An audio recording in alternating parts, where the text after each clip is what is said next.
Altså, jeg kan jo aldrig finde på at være Morten utro. Men altså, ikke fordi jeg kan lide at snakke om det, men jeg har ikke altid været enig.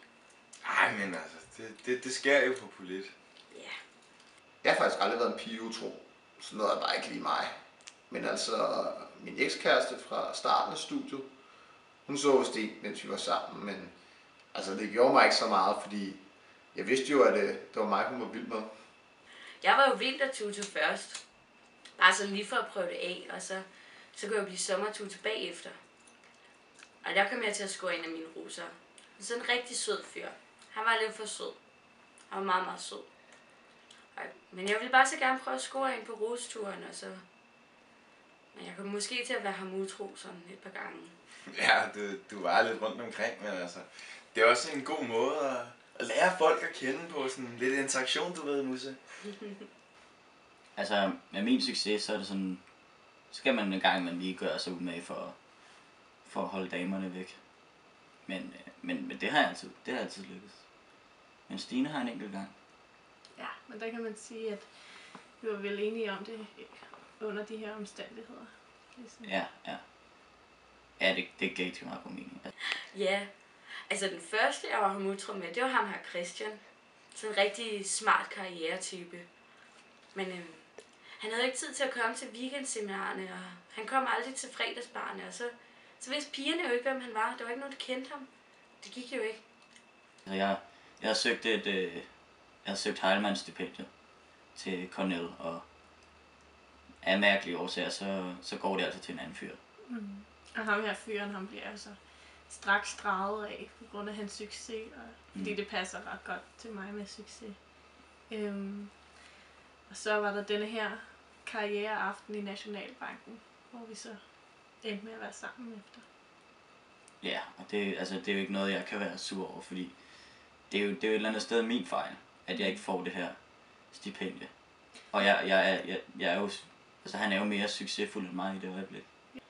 Det med at være hinanden utro, det er ikke noget for Kim og jeg. Vel? Nej, skat. Nej, jeg tror ikke, det er fordi, vi er så forskellige, så vi rummer så mange forskellige ting, og så har vi bare ikke rigtig behov for andre. Ja, og så var du også sammen med mig i ny og næ, du ved, tid og utid. Den her gang i Christian Hansen op på bagerste række, mand. Ja. Men det var ikke for at blive sommertutor, jeg gjorde det. Nej, det ved jeg godt, Muserøv. Det ved jeg godt, det var... Sådan var det bare. Med os to. Ja, altså. Men man kan sige, at så kom du så godt igen der, da du fik internship hos Goldman Sachs i Hongkong. Så der er vi tilbage på sporet igen. Ja, hold kæft, du var ham fyren utro mange gange med mig, men altså sådan... Jeg er jo også med i Roku. The real deal, baby. Ja, lige præcis. Altså, han var vintertutor, og han blev det på et afbud.